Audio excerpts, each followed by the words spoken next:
What's up, you guys? My name is Matt, and today I'm going to teach you how to read your natal chart.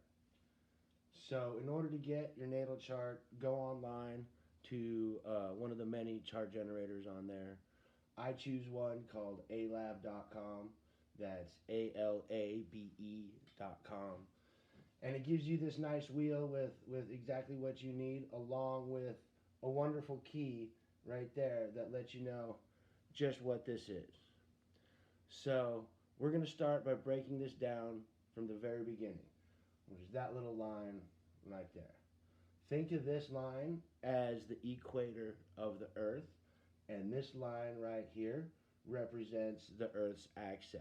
I'm going to explain what those lines do here in a little bit.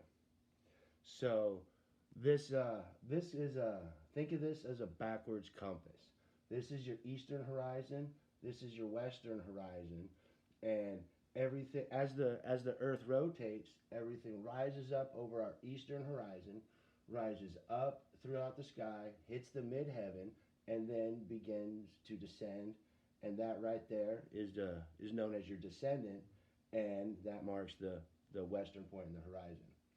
This right here is your ascendant or rising sign. It is always right there on your chart. It marks the beginning of your first house, and is possibly the most important point in the entire chart. So now you know what that line and that line is. You start with all of the signs of the zodiac, which are represented by this outer circle. They never change order. They will always go in the same 12 from Aries, Taurus, Gemini, all throughout to Pisces. Never changes. Oh, what the heck. All right. Stupid technology. All right. At some point in time, this is the first frame of a little movie I made, and I'm eventually going to push play, and it's going to show you how the whole chart moves and do a great job of explaining what I'm trying to talk about. So the outer ring is the signs of the zodiac. This inner ring right here, those are going to be all of the planets.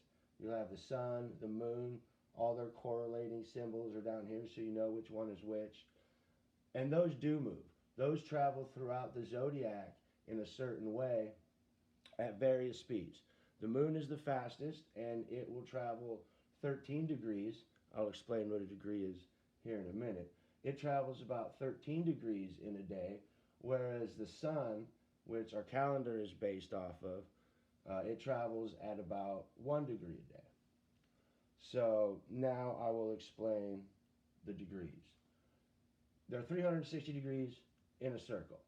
Each one of these 12 signs of the zodiac is broken down into 30 degrees numbered 0 through 29, which is represented right here by each one of those numbers. You'll see when you look at a chart, you'll see the symbol, the degree of where it's in, the sign that it's in, and then what's known as the minute. Each degree is broken down into a section of 60 known as minutes, which is really confusing when you're a beginner because they're not correlated with minutes on a clock. So get that thought right out of your head. So now we got the outer ring. We got those are the signs of zodiac. We got the inner ring. We know those are the planets. Now, what the heck are these little lines and these sections? So these sections right there are houses. Your ascendant always marks the beginning of your first house, and then it goes 1, 2, 3, 4, 5, 6, 7, 8, 9. Your midheaven always marks your 10th house, 11th, and 12th. That is all. That will always be the order, no matter which way you look at your chart. Your 10th house will never be right there. That will always be your 6th house.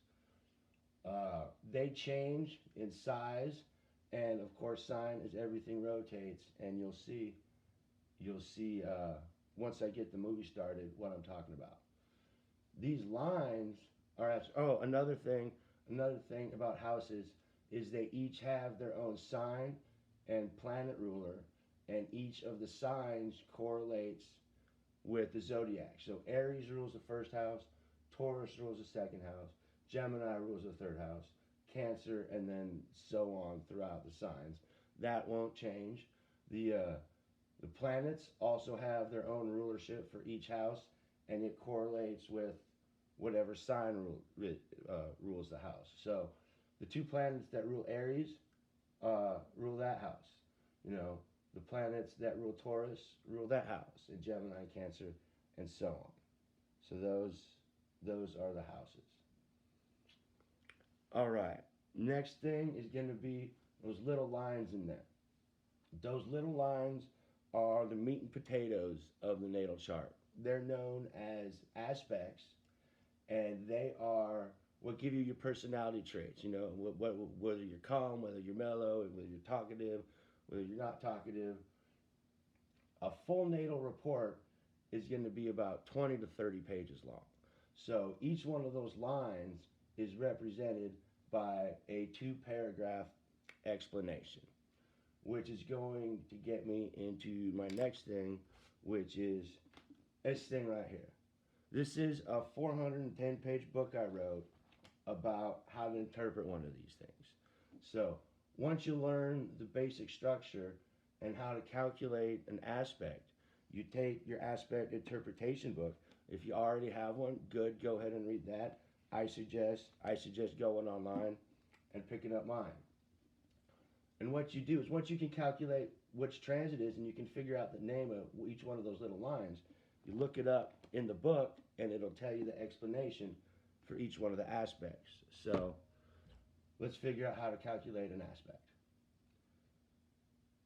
If you can understand that each sign is broken down into a degree, then you start looking at the similar numbers of that degree. So we're going to, because this is a great one, we're going to say, we're going to start with the ascendant. Great idea is to always start with the ascendant.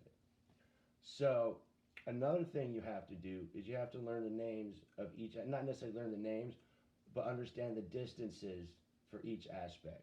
And they come in increments of 30 all the way up to 180. So what you're going to do is you're going to start with, we'll say this point right here. So you can see this is the 7th degree of Leo. You got to mark a big line, 5, 6, 7, roughly the 7th degree of Leo. So we're going to go ahead and look for the 7th degree of every sign throughout here. So we'll go 7th degree Cancer, nothing really there. 7th degree Virgo, oh, we do got something there. So that would be the semi-sextile at a 30-degree separation.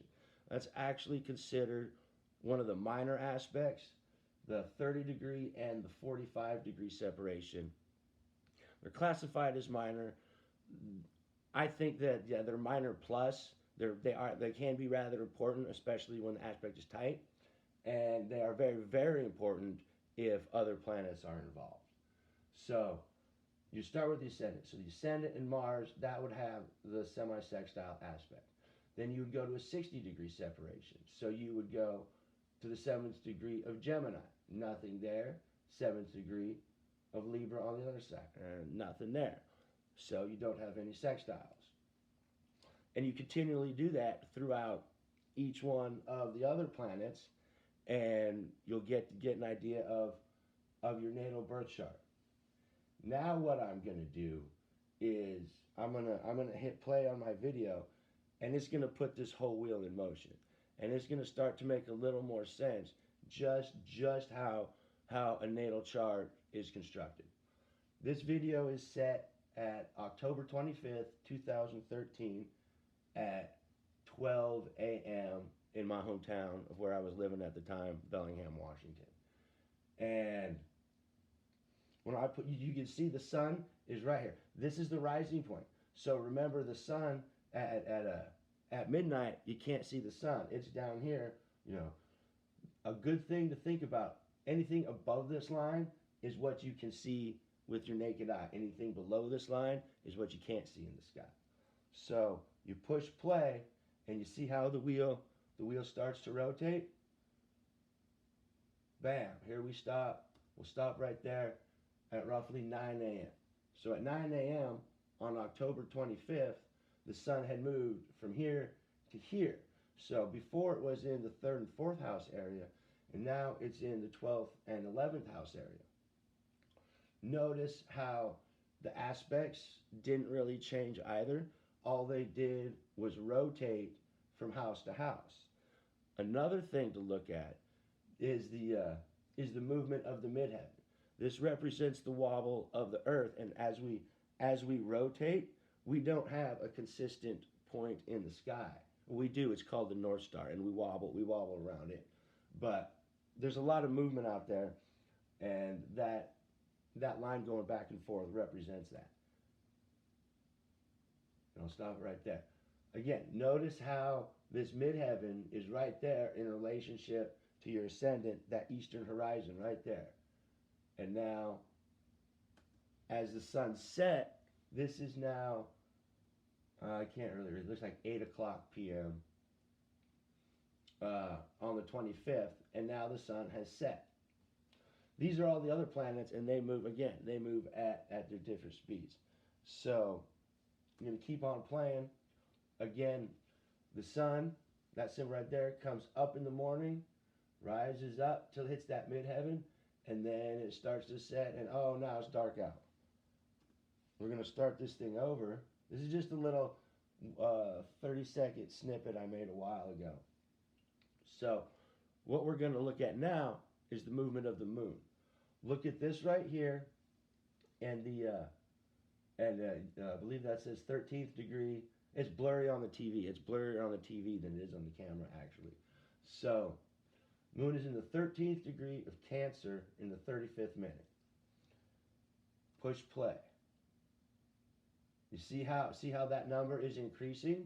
That's because the moon moves about 1 degree every 2 minutes. Again, going back a little to the beginning, this is why time of day is so important when you're constructing a natal chart. And if you don't know what time of day you were born, just try and put noon. Then if you have an idea if you were born in the evening, put 6 p.m. If you're in the morning, put 6 a.m. and just try to get a ballpark idea. This will generally move 1 degree every 4 to 5 minutes, and it has its own variations as well. So again, say you were born, I'll kick it ahead. Say you were born at 1 a.m. on October 25th. This would be your natal birth chart. Say you have the same birthday at 7:15 a.m. Now you have relatively the same aspects in different houses, which will make an extreme difference.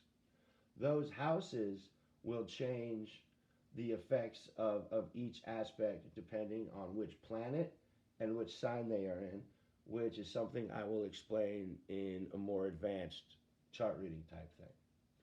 So for now, I think I've done a really good job of teaching y'all how to read a natal birth chart. So we'll start over real quick. And what I'm going to do is I'm just going to let this go, and then I'm going to push stop, and we'll say this is your natal birth chart. What you would do is you get your copy of my book, get a copy of this, go on Amazon.com, Circus in My Head, A Madman's Path to Astrology. That's my screaming mug right there. So you get yourself a copy of this book. You learn how to do the basic construction.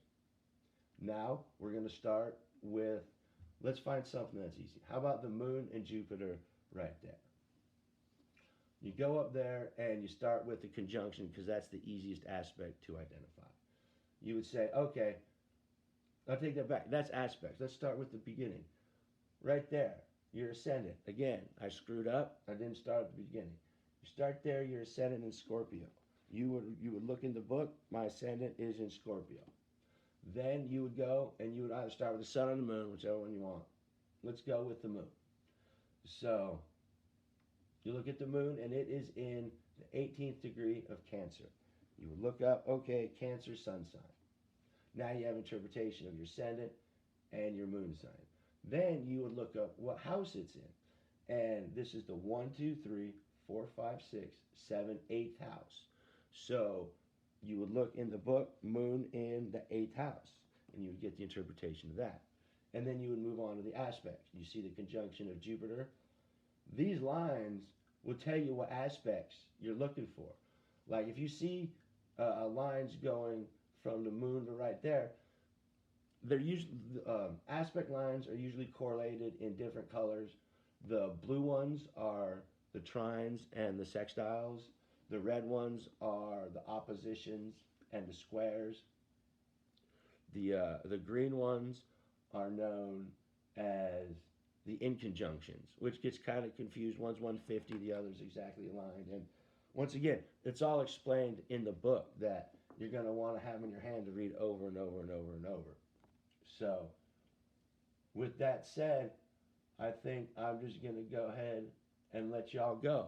So, here is, once again, this is a copy of my book.